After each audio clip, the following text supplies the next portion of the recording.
Então, boa noite a todos e todas. Sejam bem-vindos ao quarto encontro do Seminário Permanente de Literatura, Psiquiatria e Psicanálise. A aula de hoje, como sempre, será gravada e depois disponibilizada no canal da Casa Dirce no YouTube. Durante a aula, colocaremos o link com a lista de presença e, por fim, desejo a todos um ótimo evento e passo a palavra ao professor. Bem, boa noite, né, a todas e todos, ao Nicolas, né, agradecer aí a paciência e dizer que é um prazer, mais uma vez, estar com vocês, né, numa sexta-feira à noite, chuvosa e fria, né, de outubro. O autor que nós vamos conversar hoje, né, o Lima Barreto, daqui a 2 semanas, estará sendo comemorado, né, o centenário da morte do autor. Ele morre em novembro de 1922, no ano em que houve a Semana de Arte Moderna, em São Paulo, e também que houve toda uma comemoração chamado Centenário da Pretensa Independência do Brasil. O Lima Barreto, depois da sua morte, a obra dele vai ficar um pouco esquecida. Uma certa crítica vai considerá-la desagradável e mal escrita. E ela vai ser resgatada em 1952 pelo Francisco de Assis Barbosa, que faz uma biografia do Lima Barreto, que é uma obra-prima, e vai depois reeditar as suas obras. Hoje já há uma grande crítica, já há um grande acervo sobre ele. Por exemplo, nós temos vários livros da Beatriz Rezende sobre ele, temos também Lima Duarte, né, o triste visionário da Lilian Schwartz, Maurice Schwartz, e vários outros autores começaram a redescobrir o Lima Barreto. Ele vai nascer, fazer uma pequena introdução, né, à vida dele e o momento histórico que ele viveu. A obra dele vai refletir exatamente a relação dele com a cidade, que é o Rio de Janeiro, onde ele vai viver 41 anos, e também com o país. Ele nasce no 13 de maio, né, no dia 13 de maio de 1881, e vai, 7 anos depois, em companhia do pai, assistir, então, às festas pela Lei Áurea. Nos primeiros anos de vida, ele vai ter uma vida relativamente tranquila, uma família de uma pequena classe média, morando nas Laranjeiras. O pai dele era um tipógrafo renomado, trabalhava na imprensa nacional, tinha um conhecimento para a época, era uma pessoa instruída, falava francês, conseguiu, inclusive, traduzir um livro clássico de tipografia e escreveu outro. A mãe dele era uma senhora ainda jovem, logicamente, e ela era professora. Tinha uma escolinha para meninas ali na Rua Ipiranga, nas Laranjeiras. Tanto o pai quanto a mãe tinham alguns protetores com algum peso no país. O pai dele era apadrinhado pelo Visconde de Ouro Preto, e a mãe tinha um médico, um cirurgião famoso também, de quem ela era uma espécie de filha adotiva. Os problemas na vida do Lima Barreto vão começar cedo. Primeiro, quando ele tinha 6 anos, a morte da mãe. A mãe morre de tuberculose. Ele, os dois irmãos e a irmã vão ficar sob a educação do pai, que era um homem severo, exigente, e na companhia de uma tia, que vão ter que começar a se mudar, a transitar pela cidade. No final do século, um outro drama vai acontecer com ele, que vai ser a demissão do pai dele da imprensa nacional, acusado de monarquista pela relação com o Visconde de Ouro Preto. Então, a família ela se muda para a Ilha do Governador, onde o pai vai ser o administrador da colônia de alienados que havia na Ilha do Governador, ali na Praia do Galeão. Havia uma grande colônia, numa época dos hospitais colônia, e ele vai ser o administrador. E, segundo relatos do próprio Lima Barreto, vai ser um período tranquilo. Eles vão ter uma casa boa, no meio da mata, numa área rural. O pai vai ter um emprego fixo, com salário fixo. E isso vai, e ele vai estudando, não é? Ele vai sendo colocado pelo pai para estudar. E chega, inclusive, até a universidade, a escola politécnica, que ele vai cursar até o terceiro ano. Se nós fizermos uma comparação com a vida do Lima Barreto, nesse primeiro momento, com a vida do Machado de Assis, né, o grande escritor brasileiro, nós vamos ver que há muitas diferenças. Né? O Machado de Assis, ele perde a mãe cedo, vai ser criado por uma madrasta, o pai também morre cedo, ele não vai frequentar a escola regularmente, como Lima Barreto, e não vai chegar à universidade. Ele vai desenvolver todo o talento como escritor, como intelectual, de maneira autodidata. Né? Quando ele morre, dominava várias línguas e vai ser reverenciado. O Lima Barreto, então, ele chega à universidade e começa a ter problema. Primeiro que o pai dele, no início do século, começa a ser acusado na imprensa por cartas anônimas de estar promovendo desvios de improbidade administrativa na administração do hospital. Que, na verdade, os inquéritos mostram que não havia isso. Alguém interessado no cargo dele começa essa campanha. Ele, pelos relatos dos biógrafos, ele era uma pessoa com um temperamento variável, mudava um pouco, tinha episódios depressivos, e isso vai fazer com que ele, que vocês conhecem bem, mergulhe num processo psicótico grave, né? Numa doença que na época se chamava lipemania, vai ser aposentado, eles têm que sair da ilha do governador, e o Lima passa, ainda jovem, a ser o arrimo da família, ter que trabalhar para ajudar no sustento dos irmãos e do pai, que tem uma aposentadoria muito pequena. Então, eles vão morar num subúrbio chamado Todos os Santos. Para quem não conhece o Rio de Janeiro, Todos os Santos é um subúrbio que fica entre o Meier e o Engenho de Dentro, é um subúrbio pequeno, de passagem, e ele vai morar lá até o final da vida, numa casa que ele chama, ironicamente, de Vila Quilombo. Então, a vida dele ela sofre mudanças muito grandes. Primeiro, ele vai sair da universidade, ele vai ser jubilado por faltas, por notas, e ele relata que ele já há muito tempo tentava deixar a universidade. Ele não se sentia bem. Por quê? Porque ele se sentia discriminado pela pobreza, e aí tem também o fato de ser afrodescendente, negro, numa sociedade fortemente racista, que há poucos anos havia abolido a escravidão. Então, ele se sentia constrangido porque seus colegas pertenciam a grandes famílias e ele só não abandonava o estudo porque o pai pressionava. Quando o pai adoece, quando o pai sai de circulação e ele assume o lugar do pai, ele abandona os estudos, ele foi jubilado e ele vai, então, trabalhar. Nessa ocasião, ele já vai começar a ter um outro problema que vai acompanhá-lo pela vida fora, que é o alcoolismo. Ele começa a beber e vai aumentando isso. A gente sabe, clinicamente, já que o seminário fala da questão da loucura, da questão da psiquiatria, que os grandes alcoólatras, que o alcoolismo primário começa cedo, começa exatamente na idade dele, ali aos 20 e poucos anos. Então, isso vai ser o grande problema da vida do Lima Barreto, vai acompanhá-lo pela vida fora.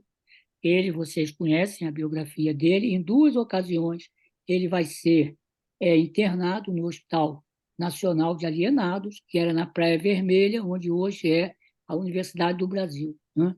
O Hospital de Alienados, só uma curiosidade, foi considerado, no final do Segundo Império, na Primeira República, o prédio mais bonito da cidade, um estilo neoclássico ali, inspirado pelo Grandjean de Montigny, e diante da praia, né? Da Praia de Botafogo, ali da Praia Vermelha, da Urca, onde em frente hoje tem o Yacht Club. Ele vai estar internado ali em duas ocasiões, em 1914 e 1919. E, logicamente, ele vai morrer em consequência do alcoolismo, vai ter uma morte muito dolorosa depois de um episódio de delírio tremens e de uma grande pneumonia. Então, a trajetória da vida do Lima Barreto vai ser uma trajetória muito acidentada. Solteiro, celibatário, morando com a família, até a morte do pai. E aí tem um outro dado interessante na vida dele e do pai. O pai dele passa a maior parte do tempo tendo grandes quadros de agitação, alucinado, completamente fora da realidade. O Lima Barreto morre é 1º de novembro de 1922, e dizem os biógrafos que no dia da morte dele, o pai acorda fora do quadro psicótico, acorda lúcido e muito angustiado, perguntando por ele, perguntando aos outros filhos se é verdade que ele tinha morrido. E morre no dia seguinte. Então, um morre no dia 1º e o outro no dia 2. Quando nós olhamos a vida do Lima Barreto, qual era o país, né, em que ele vivia, em que cidade ele vivia? Também vamos situá-lo historicamente. O Brasil, na virada do século, o mundo, na virada do século, né, do 19 para o 20, passava por grandes transformações. Primeiro, saía de uma grande recessão econômica e assistia a um certo desenvolvimento econômico, a industrialização, a melhora nos meios de comunicação, o trem, o avião já aparecia, a eletricidade, o telefone. Os países, principalmente europeus, começavam a enriquecer. E aí nós vamos ter aquela época que se chama de a Bela Época, a Belle Époque, não é? A moda, a literatura, a música na Europa. E o Brasil, como país periférico, importa muitos desses valores. E vai ser um período também da chamada República Velha, que vai até a década de 30, muito tumultuado. Vocês lembram que o Brasil passou por várias revoltas, por várias tentativas de golpe nesse período. Basta lembrar o que foi Canudos, a Guerra de Canudos, onde o exército mostrou toda a sua ferocidade, trucidando os camponeses que acompanhavam Antônio Conselheiro. E de Canudos nós tivemos, né, o romance, o livro do Euclides da Cunha, Os Sertões, de 1902, 1904. Vamos ter, logo no início do século, o que vai ser o tema do Triste Fim de Policarpo Quaresma, a ditadura do Floriano Peixoto e todo o massacre que foi, né, a repressão à revolta da Armada. Então, também isso vai ter um grande impacto na vida do país. Né? Tem aquela figura sanguinária, que era o Moreira César, né, que hoje, felizmente, não é mais nome de rua. Vamos ter ainda a revolta das chibatas, aí o almirante negro João Cândido, quando os marinheiros se rebelam contra os castigos corporais, contra a chibata.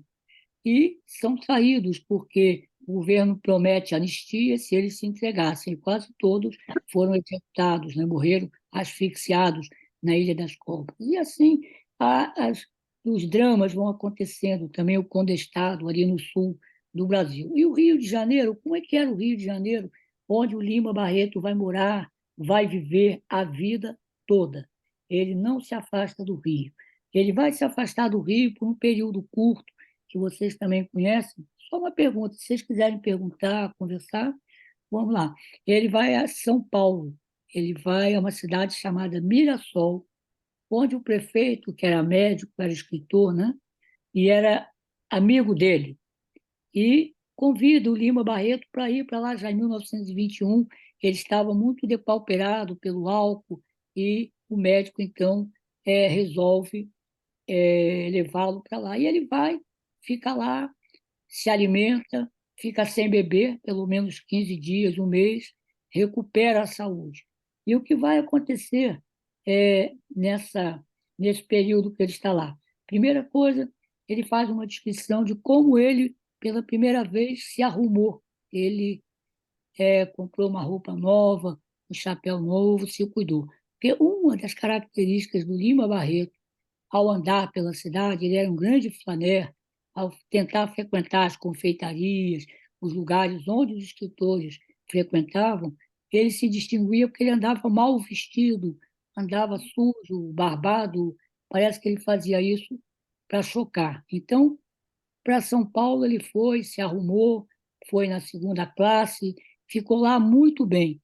E tinham convidado ele para fazer uma palestra em Mirassol sobre arte e literatura, não é? Ele escreve um ensaio sobre o destino da literatura, só que ele era um homem tímido, ele costumava dizer que ele era um bandido tímido, e ele tinha uma grande dificuldade em falar em público.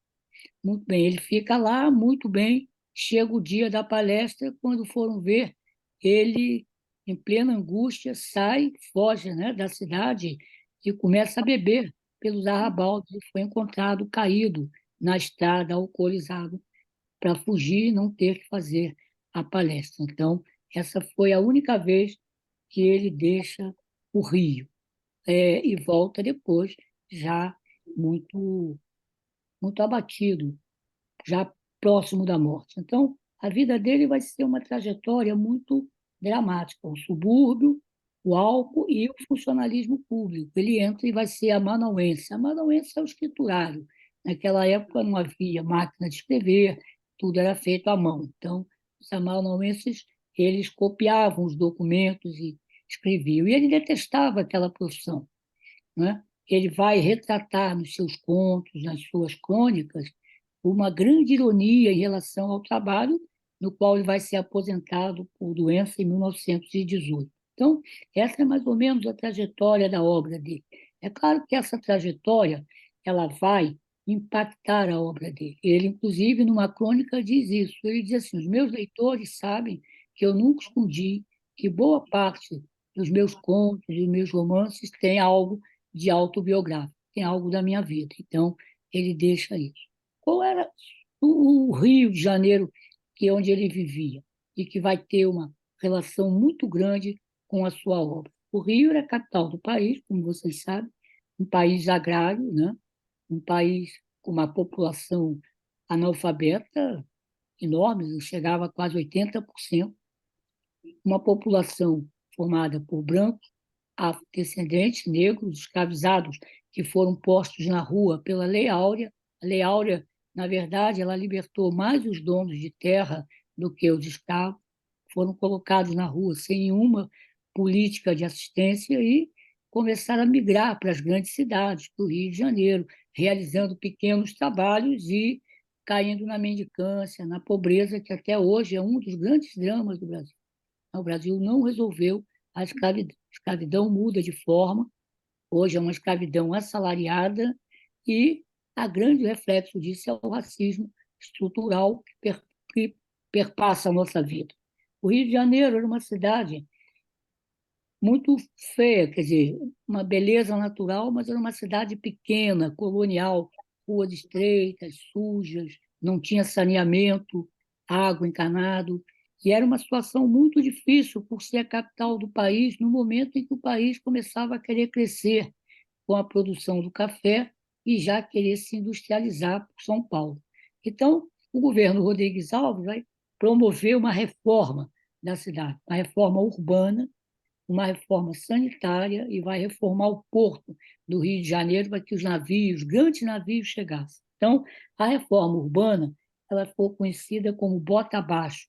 Ela foi coordenada pelo prefeito da época, que era o Pereira Passos. O Pereira Passos ele vai imitar, na sua proposta, o Barão Haussmann, que fez a reforma de Paris no tempo de Napoleão III. Ele vai demolir todos os cortiços, todas as casas que eram consideradas insalubres no centro, e aí surge aquilo que o Zuenir Ventura depois vai chamar de a cidade dividida. A primeira divisão do Rio está ali.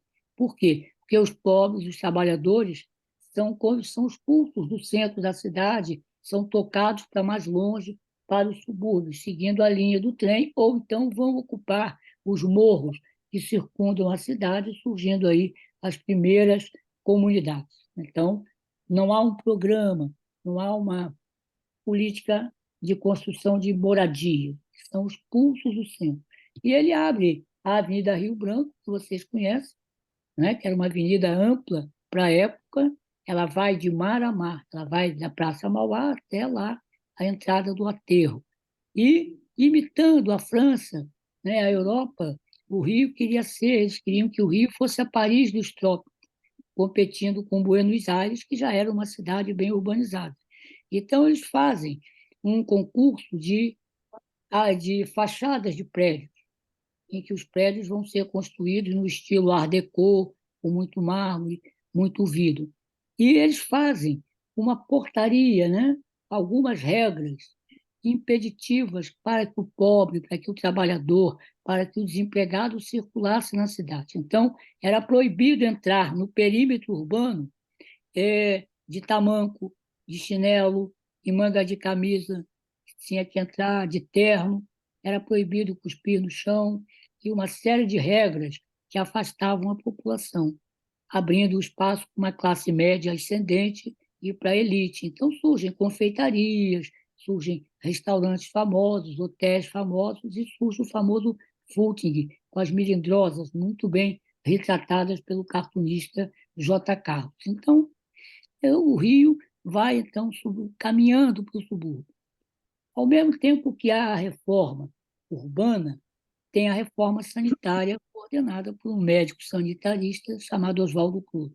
O Rio era uma cidade pestilenta, tanto assim que os embaixadores que vinham para o Rio, para o Brasil, eram os embaixadores que estavam começando a carreira, e eles não ficavam no Rio de Janeiro, eles moravam em Petrópolis, ficavam aqui rapidamente, por quê? Porque no verão a febre amarela, tuberculose, a varíola, a peste bubônica e uma série de outras doenças decorrentes da falta de saneamento, de água tratada. Então, o Oswaldo Cruz ele vai combater, né, com a vacina contra a varíola, vai propor o extermínio dos ratos, da peste bubônica, inclusive cria a prefeitura passa a pagar quem levasse ratos mortos. E aí cria a profissão do criador de rato, que foi um problema sério. E essa campanha sanitária ela vai ser feita com uma inspiração muito positivista, muito autoritária, e isso vai gerar uma revolta conhecida, que foi a revolta da vacina em 1905, principalmente ali no centro, na parte da chamada Pequena África, na Gamboa, na Saúde, as pessoas se revoltam, fazem barricadas, há uma grande repressão, as pessoas se colocavam contra a vacina, o clube militar estimulando a revolta, os positivistas. Na verdade, a grande questão que se colocava qual era? Era a maneira como a vacina estava sendo feita, obrigatória. A equipe de vacinação ia visitar as casas durante o dia, quando os chefes não estavam dentro daquela moral pequeno-burguesa. A primeira coisa era essa. Depois, eles chegavam numa casa, se eles achassem que ela estava insalubre, eles marcavam a porta e ela era demolida. Então, isso gerou uma grande revolução, com muitos mortos, com muita destruição do centro da cidade, com uma repressão muito violenta. As pessoas eram presas e mandadas para Fernando de Noronha ou para a Ilha das Cobras. Então, a revolta da vacina. A revolta da vacina, na verdade, não é essa revolta hoje, de um bando de cerebrados, né, que inventam coisas a respeito da vacina. A vacina foi um dos grandes avanços da ciência, né, um dos grandes avanços pelos quais hoje nós vivemos muitos anos mais. Naquele momento, a revolta não era contra a vacina em si, era contra os métodos que entravam ali. E a outra reforma foi a reforma lá do Porto do Rio, com Lauro Miller. Mas como é que era a posição nas crônicas? As crônicas ali a obra do Lima Barreto, a gente vai ter crônicas, contos e romances, não é assim? As crônicas são a verdadeira expressão da relação dele com a cidade. Ele vai passar a fazer fortes críticas a essas mudanças. Ele dizia, ele não era contra o progresso, ele era contra a modernização por cima, arcaizante. Ele vai ser um crítico severo do Pereira Passos. Ele admite que a vacina era importante, mas ele propõe que seja feita de outra maneira, e ele faz uma crítica muito grande ao embelezamento da cidade. Ele diz assim, numa das crônicas, de um dia para o outro, a cidade velha acabou e surgiu a nova. Parece um espetáculo de teatro, uma arte cenográfica. Ele, por exemplo, vai ter uma crítica muito severa, porque eles abrem a Avenida Rio Branco e vão surgir grandes prédios ali na Cinelândia. Quem não é do Rio, né? A Cinelândia é uma praça que tem esse nome porque durante anos e já ali começou a ter muitos cinemas, sua terra dos cinemas, não é? Começam a surgir os teatros, e ele vai fazer severas críticas a esses prédios. Por exemplo, ele critica muito a construção do Teatro Municipal, que é uma reprodução da Ópera de Paris. Ele diz o seguinte: é um teatro caro, milhões estão sendo gastos ali e o povo não vai ter acesso. O povo não vai porque exige um traje especial, toda uma maneira de ser que não diz respeito ao povo. Então, vai ficar ali com o dinheiro do povo, quer dizer, ele não deixa de ter razão na sua crítica. Ele vai ser extremamente severo, por exemplo, com as classes dominantes, com a classe média, e ele vai ser quase que o escritor do subúrbio. Ele tem vários contos, várias crônicas retratando a vida do subúrbio. O trem, as conversas no trem, a maneira como as pessoas se vestiam. E ele vai ter, nesse período, ele vai se tornando uma pessoa muito amarga. E ele vai se tornando um homem do contra. Isso ele vai chamar a atenção muito dele. Primeiro, ele vai se opor, né? Eram dois escritores que colidiam. Um era o Olavo Bilac, poeta que vocês conhecem, parnasiano, que era o poeta das classes dominantes, da elite, e que vai endeusar muito o progresso, a riqueza contra a barbárie, né? Vai ser ele que vai, inclusive, propor a lei que torna o ensino militar obrigatório. E o Lima Barreto, que critica toda aquela posição dele em defesa daquela elitização do espaço urbano. Ele vai, por exemplo, ter uma grande implicância com o bairro de Botafogo, né? Que era o bairro das pessoas ricas. Então, ele faz críticas alegando que a prefeitura investia muito em Botafogo e não investia no subúrbio, nos calçamentos, nas precárias condições. Ele diz que o subúrbio era o refúgio dos infelizes. Mas quando a gente analisa a obra dele, para nós chegarmos lá nos romances, a gente vai ver que ele tem com o subúrbio também a relação ambivalente. Ele convive no subúrbio, ele convive com as pessoas, mas ele, nas críticas, ele procura manter um distanciamento. A maneira que ele analisa a maneira de ser, a maneira de estar, de falar, por exemplo, no trem, na medida em que ele critica certas festas populares, ele procura manter um distanciamento, embora as suas crônicas sejam a expressão de uma paixão que ele tinha pelo Rio de Janeiro.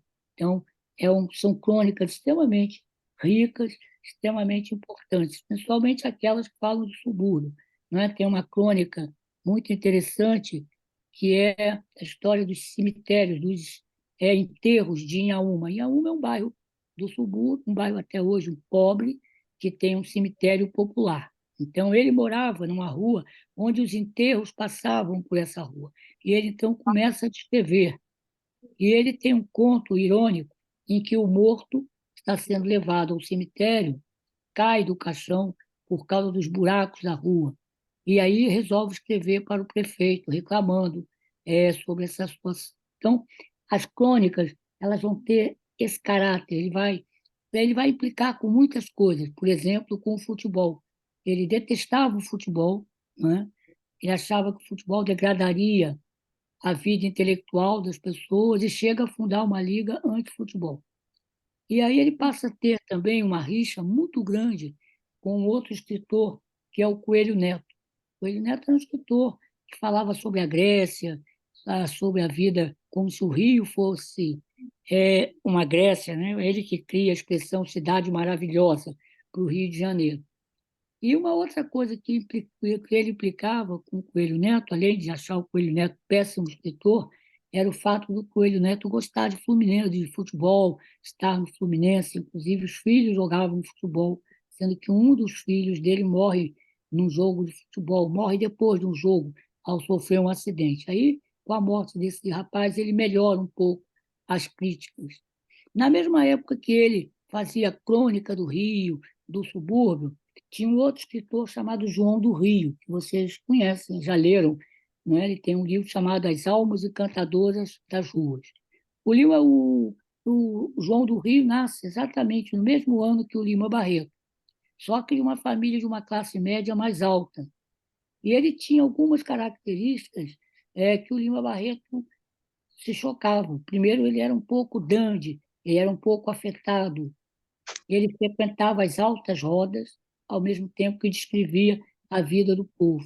Se vestia de uma maneira muito exótica, com determinados fracos coloridos, e ele, vocês imaginam se hoje, no século XXI, ainda há no país, além do racismo, uma grande homofobia, vocês podem imaginar o que era isso no início do século XX.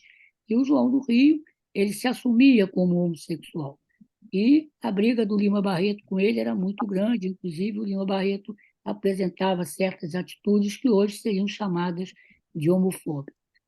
Ele vai também ter muita implicância com as sufragistas, com aquelas senhoras que iam para a rua imitando o movimento na Inglaterra pedindo o direito de voto para as mulheres. Vocês sabem que as mulheres só votaram depois da década de 30, né? Depois do governo Vargas.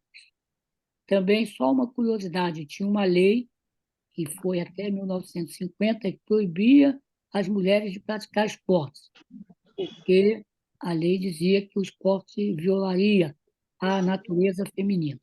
Então, o Lima Barreto vai implicar com elas, principalmente com a Berta Lutz, vai fazer críticas, dizendo a ele que ele não era contra o movimento em si, mas que era um movimento de mulheres brancas, de classe média, que não levavam em conta as questões das mulheres populares. Então, ele vai ter e vai ser considerado quase que misógino, porque mais adiante também ele implicava com a mulher no serviço público. Não se sabe o porquê, provavelmente pelo álcool, que também vai mudar a personalidade dele.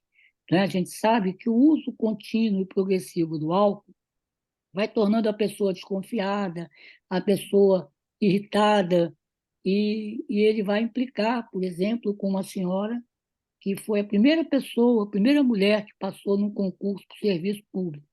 Ele escreve uma crônica dizendo que o melhor que ela fazia era ficar em casa, arranjar um bom marido, deixar as questões do serviço público para os homens, porque ele não servia para as mulheres, aquilo tudo. E vai implicar com algumas escritoras também.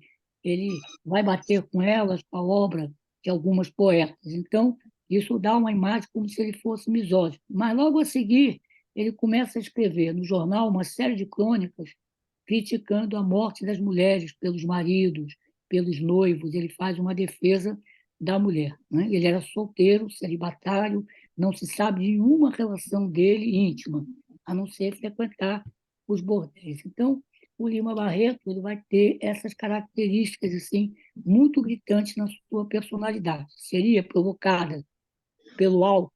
Provavelmente. Pela condição dele. Ele vai se colocar como excluído, ele vai ficar fora, outsider. Ele frequentava os ambientes, mas sempre também numa condição muito difícil. Ele tenta entrar para a Academia Brasileira de Letras e ele não consegue, ele foi recusado duas vezes.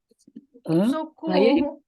oi? Aí ele passa também a ter uma marcação cerrada em cima da Academia Brasileira de Letras. Ele elogiava o Machado de Assis e criticava o Machado de Assis. Muito bem. Então, essa é mais ou menos a vida dele. A passagem dele pelo hospital psiquiátrico vai dar a produção de um livro muito interessante. Se vocês não leram, eu vou sugerir que leiam, chamado Diário do Hospício, onde ele, ali o hospício, na Praia Vermelha, era um prédio bonito, hoje é a universidade, ali, a sede da universidade, né? Ele descreve com muita perfeição, ele é um jornalista, está internado lá, os médicos, a relação dos médicos e dos funcionários com os pacientes, a relação entre os pacientes, ele fica muito, assim, embora ele venha do povo, ele fica muito assustado, porque ele vê a pobreza, ele vê a miséria dos pacientes, né? Ele diz que ali as pessoas eram duplamente excluídas pela loucura e pela pobreza. E ele faz um elogio muito grande ao Juliano Moreira. Juliano Moreira, para quem não sabe, era um médico também negro, tá? Que estudou na Alemanha, que veio para o Brasil e vai dirigir o hospital ali e vai tentar reformar a assistência psiquiátrica. E ele diz que o Juliano Moreira tratava ele com muito carinho, muita atenção, abria uma sala para ele poder escrever. E ele mostra a gente lendo o prontuário dele. Aliás, ele quase não tem retratos, né? Um dos retratos dele é ele como numa sessão pública, num evento, e a outra é a entrada dele no hospital psiquiátrico, já com aquele uniforme, com aquele ar abatido dos alcoólatras, aquele rosto demasiado, chama-se vultuoso. Né? Vultuoso vem de vulto, vultur é o condor, aquela ave. Não sei por que se chama o rosto dos grandes alcoólatras de vultuoso. Então, ele vai ter uma descrição muito perfeita do hospital psiquiátrico naquela época, dos tratamentos, ele descreve os pacientes, e ele vai escrever um conto muito interessante chamado Como o Homem Chegou. É a história de uma pessoa que adoece lá no extremo do Brasil e vem ser conduzido para a capital, onde havia o único hospital psiquiátrico. É a coisa tão complicada, tão confusa, que quando chegam aqui o paciente está morto. E ele diz literalmente que foi a sensação que ele teve quando, numa noite delirando, ele teve que ser levado para o hospital pela polícia. Então, o Diário do Hospício é um livro fundamental, um livro confessional. Igual a ele, só mais recente, tem um livro chamado Hospício é Deus, da Maura Lopes Cansado, mas já na década de 70, uma jornalista, escritora, que também passou pelas instituições psiquiátricas. Ele vai ter esse conto e vai ter um outro conto também muito interessante, que é O Homem que Sabia Javanês, né? Que é um conto que mostra bem o vazio das elites no nosso país. Então, a crítica dele, a crônica dele vai ser a expressão de uma cidade e a expressão do país. A crítica aos políticos, a sátira que ele faz aos deputados, aos senadores, aos homens públicos, havia a crítica que ele faz aos costumes da época, a roupa. Ele tem vários artigos sobre a moda, onde ele critica a moda. Então, ele vai ter assim, um painel. Ele era um flaner, ele andava pela cidade, ele gostava de andar pela cidade, e se ele ia de Botafogo à Zona Norte, andando e observando, e bebendo. Quer dizer, essas características. Ele vai. Os contos dele são ricos, extremamente ricos. Ele tem vários contos, né? Hoje tem, por exemplo, a Beatriz Rezende, ela tem um livro onde ela analisa todas as crônicas dele, os livros de contos também. Agora, onde ele vai se colocar como um escritor pré-moderno, pela ironia, pela redundância dos temas, e por um escritor de viés popular, por uma estética popular, vai ser nos romances. Ele começa a vida dele primeiro em 1900, né, escrevendo no Correio da Manhã, que era o jornal da época, jornal forte, que tinha um papel como, por exemplo, hoje, Mutantes tem a Rede Globo, influenciava a vida política, os costumes.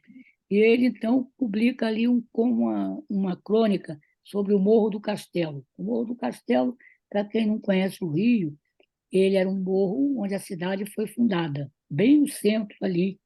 E como ficou as ruas ali, era onde o Rio nasceu e cresceu, mas foi sofrendo toda uma degradação e ele acaba sendo demolido em 1920.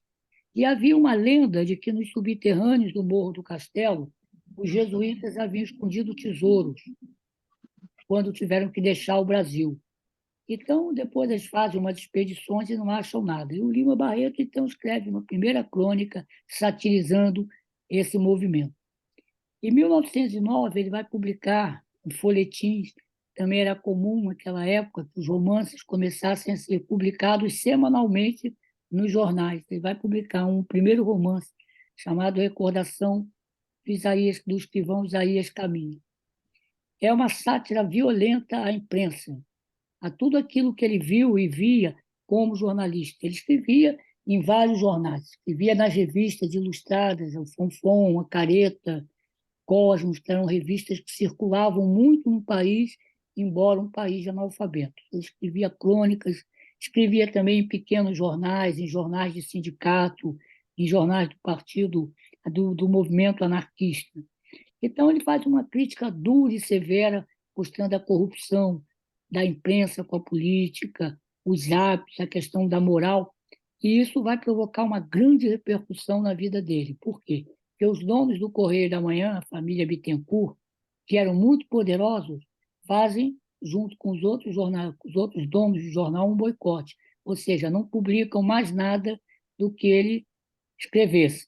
Então, ele passa a ter que editar por conta própria, chega a fundar uma revista chamada Floreal. E só vai publicar esse livro depois em Lisboa, graças a um amigo dele. Então, a relação dele com a imprensa vai ser muito difícil e muito traumatizante para ele. Depois ele vai publicar Já em 1911, sobre o folhetim também, de setembro a novembro, o romance que nós vamos tentar analisar hoje rapidamente para não cansar vocês, que é O Triste Fim de Policarpo Quaresma. Também é um grande romance. Ele publica depois, em 1915, um romance chamado Numa e a Ninfa, que é um grande painel sobre a vida política, sobre o Congresso, sobre a corrupção, sobre como o poder, né, como as oligarquias organizavam as eleições de bico de pena, fraudando, sempre permitindo que os mesmos grupos ficassem no poder. Né? Aliás, como a história, né, o Marx já dizia que a história, quando se repete pela segunda vez, é uma farsa, nós, há pouco tempo, no Brasil, tivemos uma tentativa de retornar a esse processo eleitoral, né? Quer dizer, com contagem de voto, com voto impresso, para manipular o resultado das eleições. Então, Nume Anifa é um retrato claro da vida política naquele momento. E ele vai publicar depois dois outros romances que são muito interessantes. A Vida e a Morte de Gonzaga de Sá, J. Gonzaga de Sá, que é uma projeção da vida dele como funcionário público. Né? Ele cria toda uma dinâmica em relação a um determinado ministério que, pela própria função, já era inútil, o Ministério dos Cultos, né? E onde ele critica fortemente a burocracia reinante. E o último romance dele, aquele que vai ser publicado pós-morte, ele morre em 22, e o romance dele vai ser publicado em 1923, chama-se Clara dos Anjos. Clara dos Anjos é um grande documento, né, um grande libelo contra o racismo, contra a opressão feminina, contra o machismo. Né? Uma moça negra que é seduzida por um homem branco, não é? De uma família de classe média que a rejeita e ela acaba na prostituição. E ela termina com um diálogo, com uma fala da personagem muito dramática, quando ela diz para a mãe o seguinte, na verdade, nós não valemos nada. Quer dizer, ela, a mãe, as pessoas, né, pobres, abandonadas. Então, Cara dos Anjos é um romance que hoje deve ser discutido e lido para chamar a atenção da violência contra a mulher. Né? Nós hoje temos o feminicídio altíssimo contra o racismo, que está presente na nossa vida, nos nossos atos. Então, é um grande romance. Para não me alongar muito, que eu acho que eu já cansei vocês e me cansei, é o Tá seguinte, certo. Hã? Policarpo Não tá Quaresma certo. é um Hum. personagem que lembra um pouco Don Quixote, pelo seu otimismo e pela sua loucura. É um Uhum. que vai ter duas vertentes, duas formas de loucura: a loucura do personagem e a loucura da sociedade onde ele está imerso, onde ele vive. Ele vive no final do século XIX, durante a Revolução, durante a Revolta da Armada. A Revolta da Armada, os almirantes se rebelam contra o Marechal Floriano, que era uma figura, ele descreve muito bem, aterradora, figura que todos os biógrafos chamavam a atenção pela apatia, pela indiferença que ele tinha, pelas coisas públicas, mas era considerado um gênio porque falava pouco e respondia sempre de uma maneira que ninguém entendia. E ele foi subindo até que ele era vice-presidente e o Deodoro se afasta e ele tinha que convocar eleições, mas ele não convoca, ele era autoritário, ele era um ditador e vai impor, né, o florianismo, o protetor da República, e a revolta da Armada, vocês conhecem, o Rio foi bombardeado, foi um morticínio danado. Só que o Policarpo Quaresma conhecia o Floriano Peixoto do ministério onde ele trabalhava. Ele vai trabalhar no Ministério da Marinha como escritor, como escriturário. Por que ele vai para esse ministério? Porque ele queria ser militar. E pela sua condição física, ele foi recusado. Então, ele gostava daquele trabalho. Quem era ele? Qual era a loucura dele? Né? Ele era um homem ainda novo, quarentão, branco, solteiro, solitário, poucos amigos e morava sozinho com a irmã, ele e a irmã, Adelaide. E era um homem profundamente obsessivo com as coisas, metódico. Tanto assim que o Lima Barreto começa o conto dizendo isso. Major Quaresma, major porque era um título lá do Exército Nacional, que não tinha maior significado, ele não era militar. Ele chegava sempre em casa às 4h15 da tarde. Ele saía do ministério, passava numa padaria, passava numa loja, pegava o bonde e descia ali. Aquilo era tão rigoroso que os vizinhos acertavam o relógio e a hora da janta com a chegada dele em casa. A vizinha dizia para a moça que trabalhava lá: Fulana, está na hora de preparar o jantar. Vocês sabem que naquela época as pessoas jantavam cedo, almoçavam cedo, porque o Major Quaresma chegou. Faz lembrar, inclusive, a história do Kant, né, do filósofo Kant. O Kant era um grande obsessivo. Como o Policarpo Quaresma, não há nenhum relato na vida dele de nenhuma relação amorosa. E ele era tão obsessivo que ele rodava na praça lá de Königsberg, sempre no mesmo sentido e na mesma hora. Então, os relógios da cidade eram acertados pelo caminhar do Kant. E os vizinhos do Policarpo Quaresma, a mesma coisa. Acertavam o relógio pela sua passagem. Ele era metódico. Agora, tinha um hábito que o diferenciava dos demais vizinhos. Qual era? Ele gostava de ler. Ele era um intelectual. E ele tinha algo que incomodava os vizinhos, né? Que era uma biblioteca, que os vizinhos vinham da rua.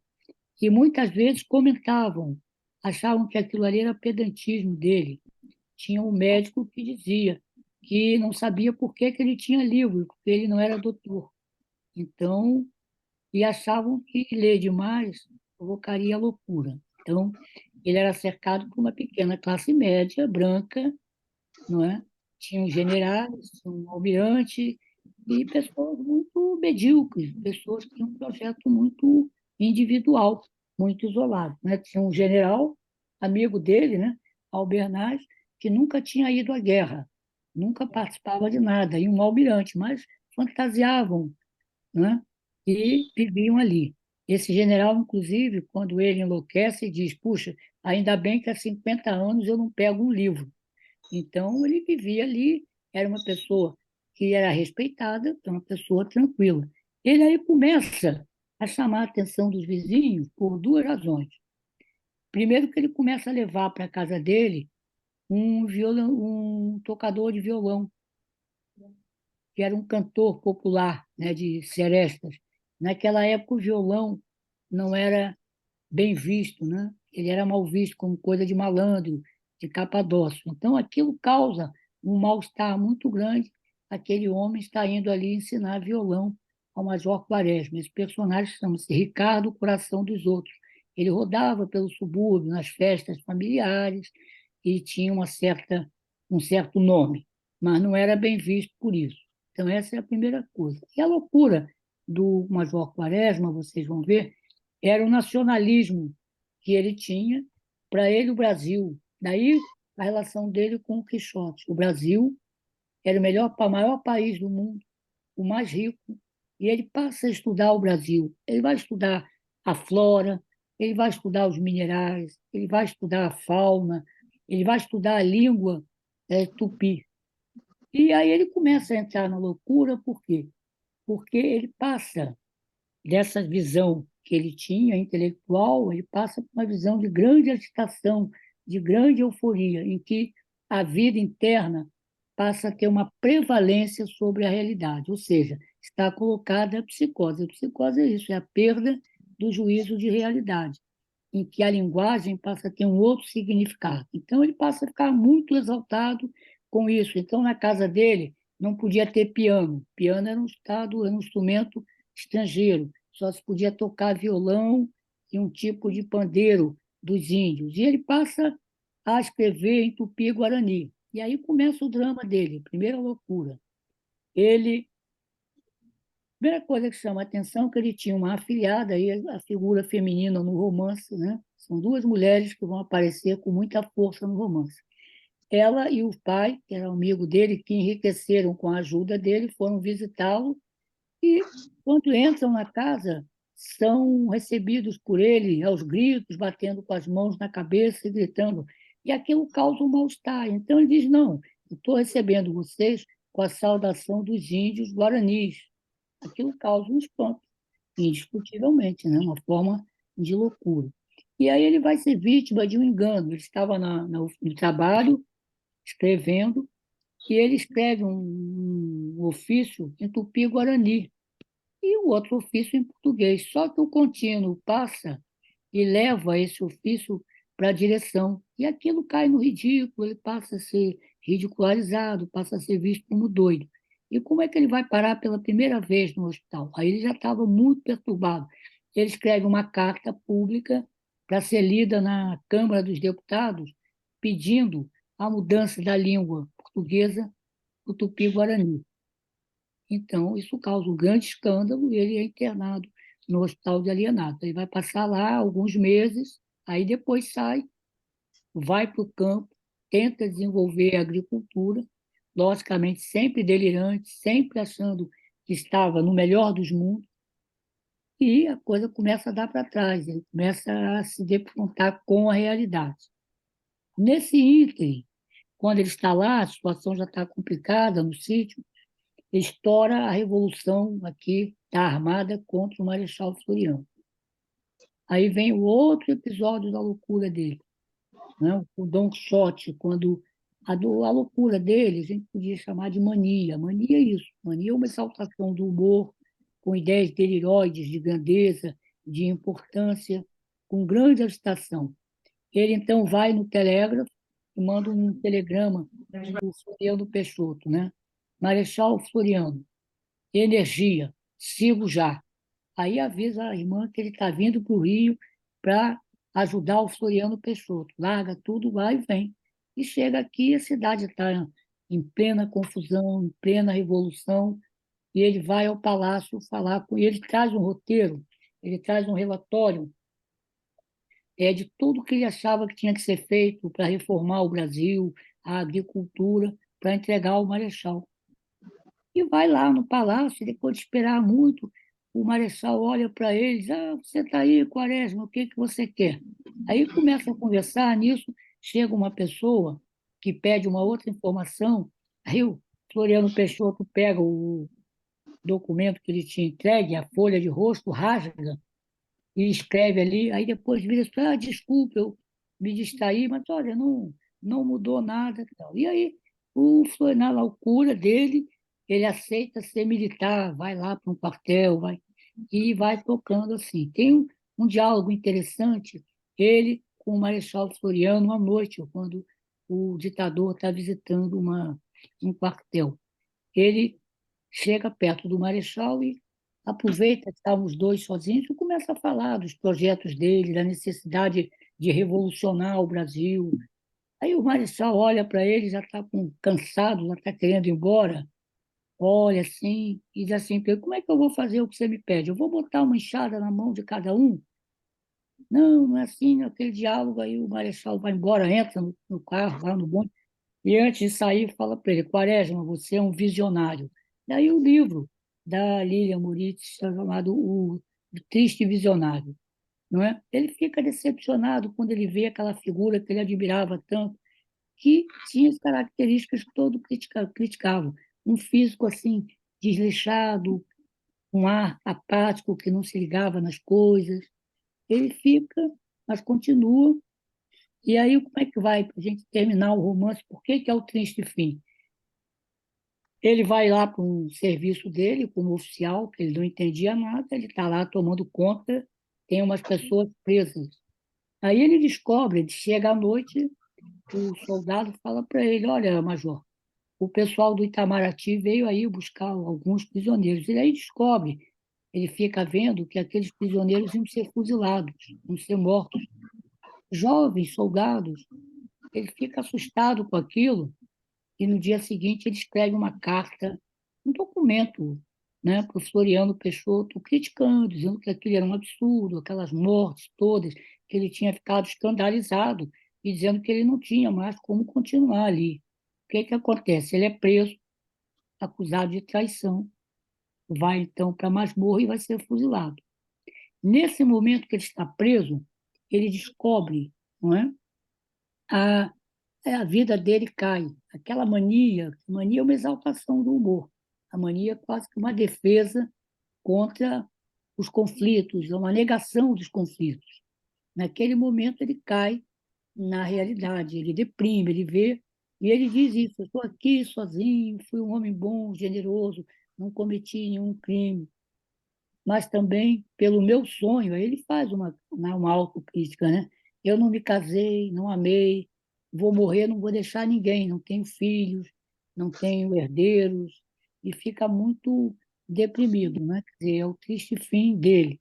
E ele fica ali, agora só para nós não nos adiantarmos, nos alongarmos muito, existem nos romances desses personagens todos, o general, pessoas muito medíocres, existem duas figuras que se destacam. São duas mulheres, né? Uma é uma jovem chamada Ismênia, filha desse general Albernaz, que era vizinha do Lima Barreto. Naquela época, qual era o desejo, qual era o projeto que as famílias tinham para as suas filhas? Era o casamento, né? Tinha que casar jovem, vivia-se menos. Então, a Ismênia, esse general, tem quatro filhas. E a grande preocupação dele, ele fazia festas, reunia, porque ele queria casar as filhas. E uma delas, a Ismênia, as outras que são mais novas vão se relacionando, vão se casando e ela vai ficando ali. Até que ela tem um noivo chamado Cavalcante que disse que estudava odontologia e nunca acabava o curso. Até que no final disse que acabou, eles fazem um noivado, ela se prepara para o casamento, ele vai fazer uma viagem e não volta, ele some e abandona. Então ela entra numa loucura, né, numa melancolia, delírio melancólico, aquilo que a gente chama de delírio das solteironas, e ela, o grande sonho dela não faz mais nada, não sai, não se relaciona, vai se isolando e passa o dia todo, foi a médicos, foi a cartomantes, a mãe de santo, ela vai deprimindo, é a depressão, vai perdendo o prazer de viver, chama-se isso anedonia, vai emagrecendo e passa os dias todos indo no armário, vestindo o vestido de noiva e andando com ele e depois volta. E ela acaba morrendo, né? É a paixão que mata, é o delírio erotomaníaco da paciente. A outra personagem é a afilhada do Policarpo Quaresma, que é uma mulher independente, muito à frente do seu tempo. Ela mora com o pai, que foi ajudado pelo Major Quaresma e consegue ficar rico, e nunca esqueceu isso, e sempre fizeram parte da família dele. E ela, então, ela batalha, ela tem uma certa independência, ela é um pouco casa com um médico, que logo ela descobre que é uma revista, que é uma pessoa que, na verdade, engana os outros, que não é correto. Então, ela mantém uma independência. E é ela quem vai brigar em defesa do Policarpo Quaresma. Primeiro ela vai, quando ele está no hospício, ela e o pai vão visitá-lo, dão todo o apoio. Quando ele está preso, todas as pessoas que ele conhecia se afastam, com medo de serem presas também. Menos ela e o cantor, o Ricardo Coração dos Outros. Eles tentam, vão, buscam e são sempre recusados. Então ela vai até o fim, ela tenta ir ao Marechal Floriano, é recusada, né? Não, ele é um traidor. E tem uma hora que ela diz, não, eu acho que é melhor pela honra dele, porque ele sempre foi íntegro, sério. Não vale a pena a gente ficar se humilhando diante dessas pessoas. Então, ela, o romance termina, quer dizer, a loucura do Policarpo Quaresma, a mania, o Quixote, não é? Como alguns já relataram, e a loucura da sociedade da época, né? Uma sociedade oligárquica, uma sociedade onde havia uma grande distinção de classe, como ainda hoje, uma elite egoísta, perversa, completamente ignorante, uma classe média profundamente alienada e individualista, e o povo carregando o peso desse país nas suas costas, com todas as contradições. E ele, então, seja nas crônicas, seja nos contos, seja nos romances, ele faz uma denúncia dessa situação. Quando nós olhamos a leitura da obra do Lima Barreto, nós vamos ver três eixos. O eixo da crítica social, que está presente, o eixo ficcional, a literatura, que é pré-moderna, ele rompe indiscutivelmente com aquela literatura muito europeizada, e o lado autobiográfico, que, na verdade, no fundo, é a vida dele que está se passando ali. E ele diz isso, ele admite. Então, ele é um autor extremamente importante, extremamente rico. Existem só pequenas coisas para terminar. Primeiro, a relação dele com a Semana de Arte Moderna de São Paulo. Vocês sabem que a Semana de Arte Moderna acontece em 1922, alguns escritores, alguns artistas plásticos financiados pela burguesia São Paulo se industrializando, fazem a Semana de Arte Moderna, iconoclastas, é, destruindo tudo o que eles achavam que tinham que destruir. Um exemplo disso é o Mário de Andrade, o Oswald de Andrade e tudo. Qual a relação deles com o Lima Barreto? Foi uma relação um pouco difícil, porque o Lima Barreto ele era um homem do contra, né? Ele estava contra tudo, já paranoide pelo álcool, né? Ele implicava. Então, o pai do Chico Buarque, o Sérgio Buarque de Holanda, vem ao Rio e traz uma revista dos modernistas para ele, né? Claxon. Ele, no princípio, ele devia ter bebido muito, ele deixa ali. Depois, quando ele lê, ele nas crônicas que ele escreve, ele acaba com a revista. Ele diz que a capa da revista apareceu para ele, por isso que ele não tinha lido um anúncio de automóvel, uma coisa assim, e faz uma crítica muito dura. E eles respondem à crítica dele, um autor paulista chamado Menotti Del Pica vai dizer que ele não era um mero escritor do subúrbio. O Menotti Del Pica é um escritor que depois termina bem à extrema-direita. Quem é que lê ele hoje? Não é? Aliás, da Semana de Arte Moderna, quem é que a gente lê? O Mário de Andrade e o Oswald de Andrade.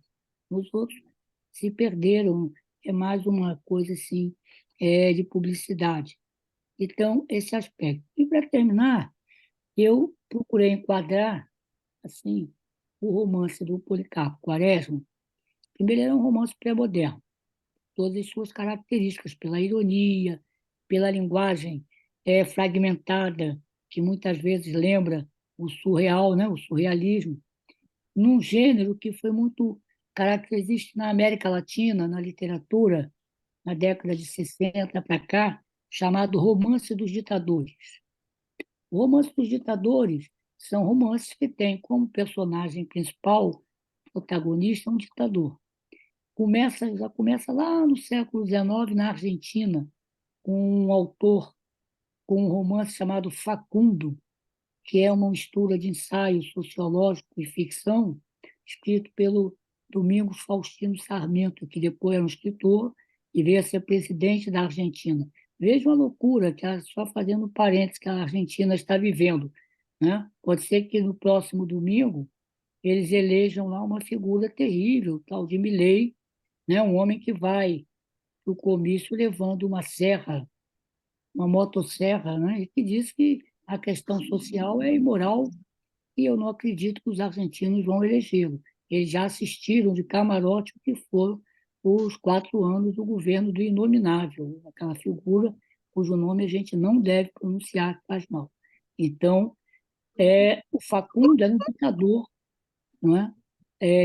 Que vive na Argentina, no século XIX, e o Cisneiro conta a história dele. O primeiro romance tem como protagonista um ditador. O segundo romance é um romance de um autor paraguaio, Augusto Rua Bastos. Ele descreve a história e a doença de um tirano chamado José Rodrigues Francia, que dirigiu o Paraguai durante anos e que se achava o próprio país, o corpo dele era o corpo do país. Então, a doença dele seria a doença, né? A imprensa dizia, o país está doente. A história de um ditador também muito severo. Mais próximo da gente tem o Senhor Presidente, que é um romance de um guatemalteco chamado Ângelo Rios, né? Que é a história do ditador Cabreiro Infante. E, mais perto da gente, um romance do Mário Vargas Llosa, A Festa do Bode, onde ele descreve a ditadura do Trujillo na República Dominicana, que foi uma ditadura terrível. A gente gosta desses romances, né? Seja o romance do Facundo, seja o Eu Supremo, seja o romance lá da Guatemala, do Miguel Ângelo, não é? Astúrias, e também do Vargas Llosa, mostra que os tiranos, os ditadores, são figuras medíocres, pobres emocionalmente, e que, por circunstâncias históricas, assumem. Assim também, eu acho que a gente podia encaixar o romance do Policarpo Quaresma, desse Quixote, dessa loucura dele e do país, na figura do ditador, do Marechal Floriano, não é? Que também era um ditador, não deixa de ser um romance dos ditadores. Então, eu não sei se eu falei muito ou pouco, eu vou ficar por aqui e a gente pode comentar, conversar, fazer perguntas. Está aí o Nicolas, né, para assumir. Obrigado aí pela paciência. Obrigado, professor. Temos aqui a primeira pergunta da Sim, Renata Matias. Ela diz o seguinte: professor, o patriotismo exagerado de Policarpo pode ser visto como forma de obsessão? Até que sim. ponto é saudável lutar por algo? Há certa subjetividade neste amor à pátria? Quer dizer, você percebe que esse amor à pátria já é patológico, ele vai se tornando uma forma, isso você tem razão, não é? Uma megalomania. É a forma que ele encontra de expressar de uma maneira muito violenta a individualidade dele. Por trás dessas fantasias, você vê que há uma pessoa profundamente insatisfeita, profundamente vivendo no vazio existencial. Então, ele faz essa projeção sobre aquilo que o cerca, que no caso é o país. Você tem razão, é uma obsessão. Você vê que, se você ler, vocês leram, eu não entrei em detalhes, a preocupação que ele tem com a alimentação, nada que venha do estrangeiro pode ser consumido. Na casa dele, os móveis tinham que ser móveis feitos com a madeira do Brasil. O único instrumento permitido era o violão.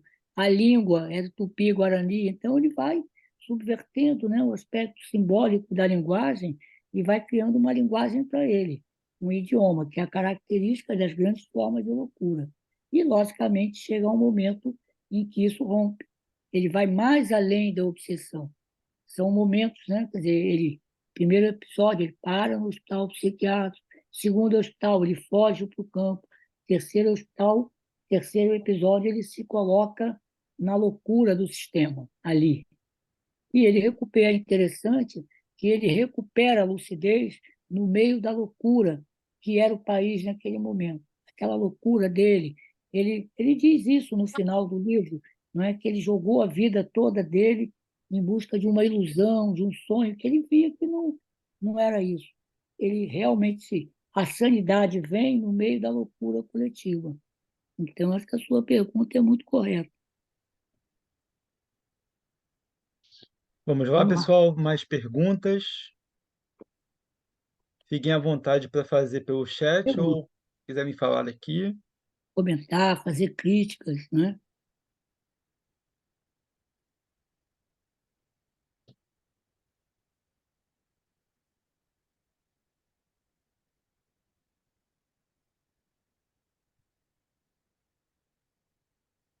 Vamos lá.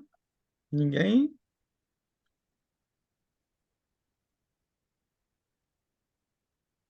Nós temos tempo, não sei que horas são, não Temos sim. temos, né? A Alessandra Bisoni, ela está dando parabéns, agradecendo pela aula sensacional, professor. Que bom, eu agradeço a paciência, né? A gente sempre fica meio frustrado quando não tem pergunta, né? Ou Vamos não lá, foi pessoal. bom, né? Vamos mover as perguntas, os comentários que o professor está aguardando. Nós não falamos de Tupi-Guarani, né? Exatamente. Não foi o projeto, né? Projeto nosso. É. Exatamente.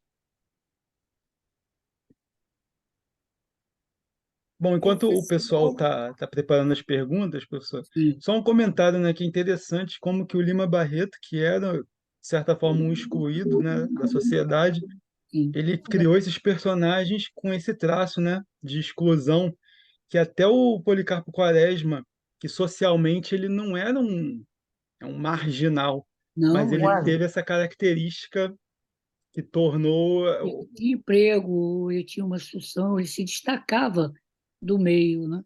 O Lima Barreto, ele era um homem muito culto, né? A biblioteca dele, quando vão ver, os autores que lá está. Ele lia a revista francesa. Né? Quer que eu vá lá comprar uma... Apareceu uma pergunta aqui Sim. da própria Alessandra. Ela diz assim: professor, quais os teatros de Policarpo podem ser considerados teatros autobiográficos de Lima Barreto? Eu acho que toda a obra, né, do Lima Barreto tem, ele mesmo admitiu isso, tem alguma coisa de autobiográfico. Essa colocação do Policarpo Quaresma não deixa de ser a ironia da obra do Lima. Ele, através de Policarpo Quaresma, ele se vinga da sociedade. Ele é excluído, mas ele exclui a sociedade. Ele denuncia como a sociedade era uma sociedade que não tem, como hoje, ela não tem nenhuma estrutura. Uma sociedade que passa por uma modernização arcaizante. Ela muda a estrutura, mas não muda a base. Ela muda a superestrutura, mas não muda a base. Você vê, claro, o Brasil hoje está muito melhor, não tenho dúvida. Mas a gente até hoje não resolveu aquele que foi um dos grandes problemas já resolvido por outros países, que é a reforma agrária, né? A apropriação da terra em sinal do lucro, a financiarização. Então, bate aqui hoje. E ele já denunciava isso. Policarpo Quaresma ele vai denunciar todas as mazelas do país, todas elas. A questão da agricultura, a questão da falta de acesso à educação por parte do povo, as doenças. Ele faz um grande painel do que era o Brasil, um retrato. A obra do Leão Barreto é um retrato sem retoque da vida no Brasil até 1922. Né? Ele morre. Ele faz uma grande crítica, por exemplo, já no final da vida, que ele, por exemplo, a briga dele com os modernistas de São Paulo é que ele não acreditava naquele discurso do verde e amarelo, aquelas coisas todas. Por quê? Por quem financiava o movimento e depois que eles pegavam o que vinha de fora. Aí o Oswaldo de Andrade fala na antropofagia, devorar e coisa. Ele não acreditava nisso, ele batia friamente nessas questões. Então, ele faz uma grande. Toda a obra dele é uma denúncia de tudo isso. Professor, a Renata Barcelos pergunta: Sim. ele, né, o Policarpo Quaresma, ainda é o maior personagem patriota do Brasil?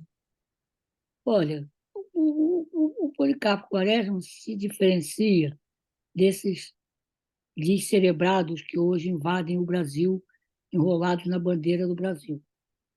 Policarpo Quaresma tinha talento, Policarpo Quaresma tinha afeto.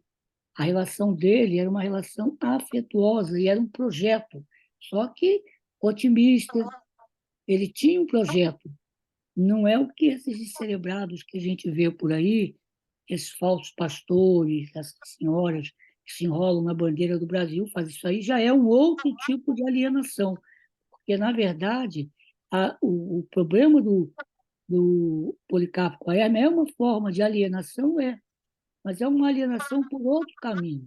É diferente desse patriotismo que existe aí. Por quê? Porque é um patriotismo interesseiro, é um patriotismo que tem outras vertentes. A dele não, o dele era um patriotismo ingênuo, ele tinha até um projeto de Brasil. O que ele dizia no delírio dele, megalomaníaco, não era tão absurdo. O Brasil era um país grande, era grande, 8.500 quilômetros. Ele se orgulhava disso. O Brasil tinha uma flora riquíssima, é verdade. O Brasil tem uma biodiversidade hoje que é a maior biodiversidade do mundo está aqui. Quando ele falava das águas, o Brasil tem o depósito de não sei quantos por cento da água doce do mundo. Quando ele falava dos minerais, os minerais estão colocados aí, da fauna, ele também falava. Quando ele apontava a questão do índio, da cultura dos índios, ele também aponta da cultura popular. Por exemplo, ele tem várias crônicas em que ele defende festas que, com a reforma da cidade, foram banidas. Por exemplo, as festas de reis, como é que o carnaval foi sendo oficializado e perdendo aquele caráter de manifestação popular Então, ele, na loucura dele, entre aspas, tocava coisas que são bem reais, só que mal administradas, mal geridas. A nossa fortuna, para onde vai? Aliás, só para aqui mostrar para vocês a ironia dele, como Lima Barreto ele tinha uma visão do mundo e ele se dizia anarquista, né? Tem aqui, uma das crônicas dele, ele fica muito aborrecido com o Che Guevara, aí ele dá um recado para as pessoas. Eu vou pedir só licença para ler aqui. Ó. Ele fala assim: os arranha-céus definem o americano. É a arrogância do parvenir, né? Parvenir é o arrivista, aquela pessoa que sobe sem coisa. Só o tempo faz o que o tempo não destrói. E seremos muito tolos se imitarmos os americanos nas suas idiotices e pretensões com o descomunal. Ele aqui, lá no início do século, ele já faz uma severa crítica ao modo de vida americano, aquele way of life. E a gente olha e veja como a história vai dando razão para ele. Então, é muito importante esse discurso dele. É um discurso de um alienado que, na verdade, denuncia a alienação. Por isso que eu disse, são duas formas de loucura. Uma loucura lúcida e uma loucura totalmente inconsciente, que é a alienação do sistema.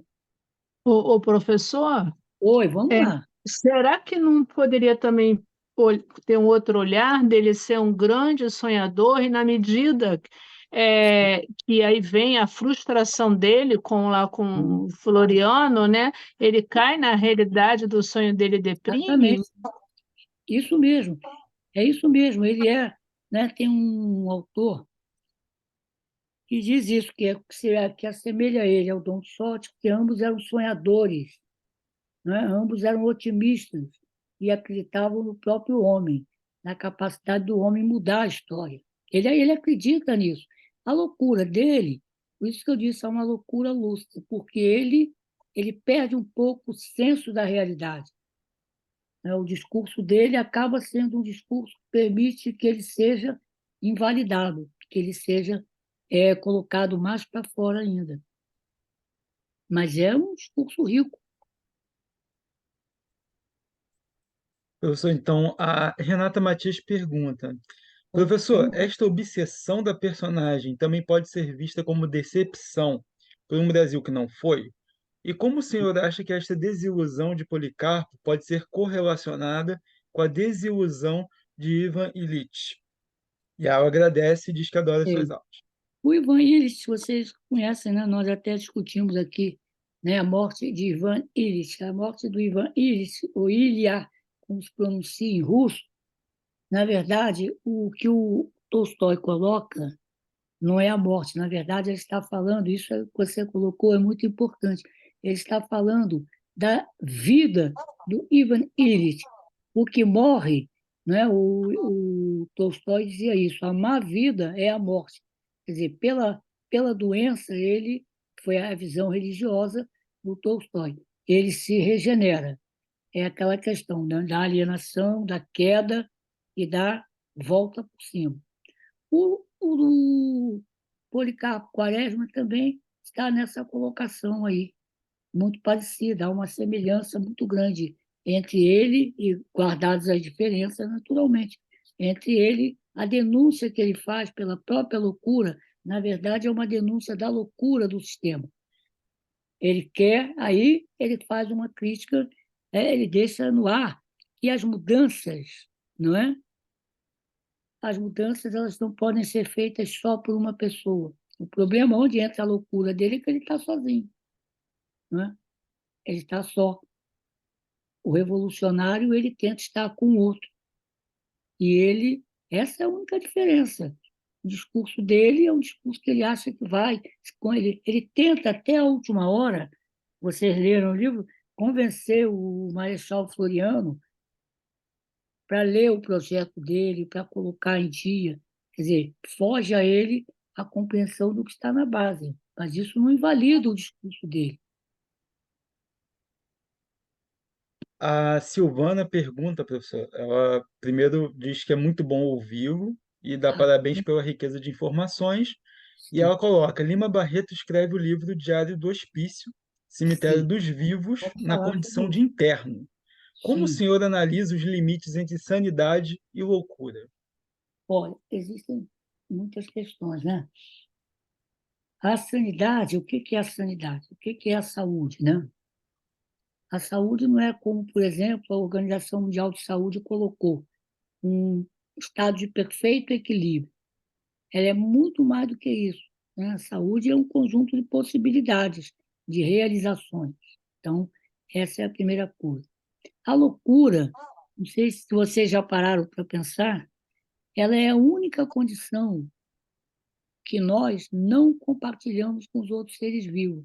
Ela é uma condição essencialmente humana. Por quê? Porque aquilo que nós temos de humano, aquilo que nós temos do psiquismo, não é da ordem da natureza. É claro que nós temos um corpo, eu sou o meu corpo. É claro que para eu pensar eu tenho um cérebro. Mas só que, fora da linguagem, o homem não existe. Então, a diferença da insanidade para a sanidade é como a pessoa organiza a sua linguagem, a sua fala. Quando, na insanidade, o que acontece é uma subversão da função simbólica da linguagem. Então, o homem que torna-se insano por N razões, não é só por causa do seu código genético, porque a sua dopamina está aumentada ou diminuída. Né? Você só percebe a sanidade e a insanidade através da biografia daqueles que são sãos e são insanos. Então, o insano, ele se torna insano na medida em que ele passa a dar à linguagem um outro sentido, um sentido em que ele já se coloca fora dessa comunicação, que é onde nós existimos. Nós existimos na comunicação. Então, essa é a diferença. É claro que existem variados graus de alienação, existe um sofrimento psíquico, sim, muito grande. Não é? Por exemplo, você pega um grande esquizofrênico, é um grande sofrimento, não é aquelas alucinações, o delírio, aquela dificuldade em estar junto com o outro. Isso acontece, como também na figura do Policarpo Quaresma. Mas não é algo, a doença, a insanidade não é uma coisa natural. A insanidade é uma coisa que está colocada na cultura, na existência. E o que diferencia a loucura, o normal do patológico, são vários esquemas, não é? Por exemplo, compartilhar o juízo de realidade é um dado, não é? A frequência com que determinadas condutas aparecem numa determinada sociedade. E aí a gente vê essa questão. O normal não quer dizer saúde. O normal, muitas vezes, quer dizer alienação, não é? Você pega uma pessoa que passa 50 anos trabalhando no departamento de águas e esgoto, carimbando o mesmo papel, e ela é capaz de fazer as coisas, ela não é saudável, ela pode ser normal. A saúde, ela implica na liberdade, liberdade de ter projetos, liberdade de romper, inclusive, com o que está em torno. A grande questão da insanidade é que ele rompe, mas se coloca numa posição que não, também tem saída. Então, esses são os limites. Como é que você diagnostica? Por exemplo, em psiquiatria, só pode diagnosticar em função da vida da pessoa. A doença é sempre um fenômeno biográfico. E sempre tem uma denúncia. A loucura sempre denuncia a questão do outro. O louco é o outro, é o meu outro, está ali. Por isso que ela mete tanto medo na gente, né?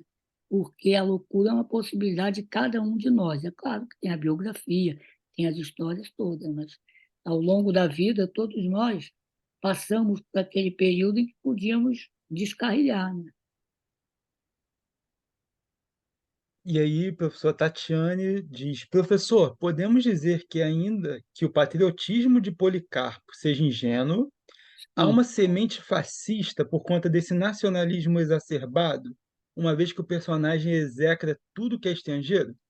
sim, exatamente, né? Quer dizer, há desconhecimento do outro. Por isso que ele entra num processo. Se você pegar os discursos fascistas com os discursos dos grandes delirantes, eu costumo brincar que o fascismo é uma espécie de delírio coletivo e a paranoia é um fascismo é, privado. Há muita semelhança, porque o outro é excluído. Mas a diferença do Policarpo fascista qual é? É que ele, ao fazer aquela proposta, ele queria compartilhar com os outros. O fascista não compartilha com o outro. O fascista quer afastar o outro. Entendeu a diferença? O fascismo está aí. Isso basta olhar, né? A gente sabe que hoje o Brasil vive uma situação muito dramática, porque a extrema-direita está estruturada e ela tem uma base social. Se você olhar, por exemplo, isso já aconteceu na década de 30, com o movimento integralista, com o Plínio Salgado. Eles também cresceram muito, mas a base social deles não foi além daquilo. Hoje, por N razões, essa base social está ali. E é a negação do outro. Quer dizer, o discurso do parece, né? Porque ele só, tudo que não é brasileiro está em segundo plano. Então, a exclusão do outro. Pessoal, mais perguntas?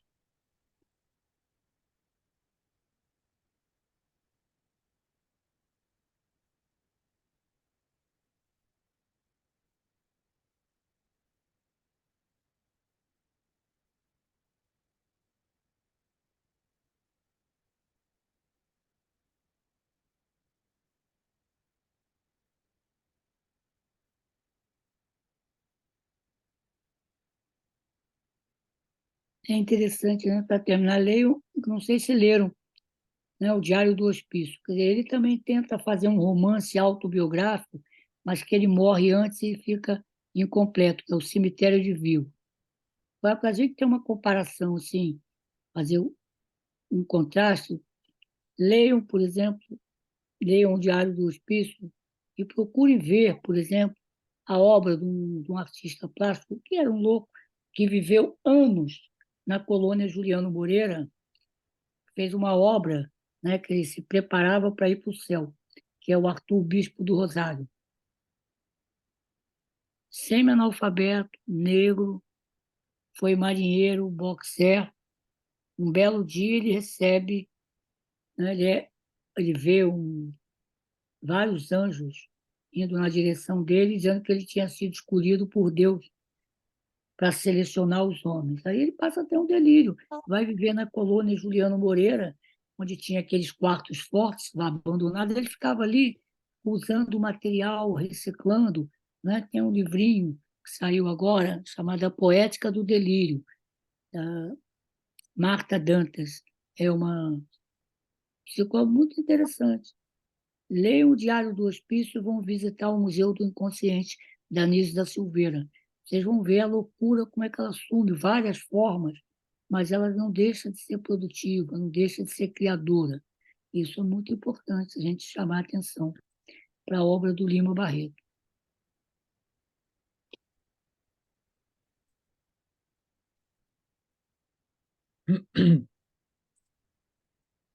Não, parece que não há mais Mas, perguntas.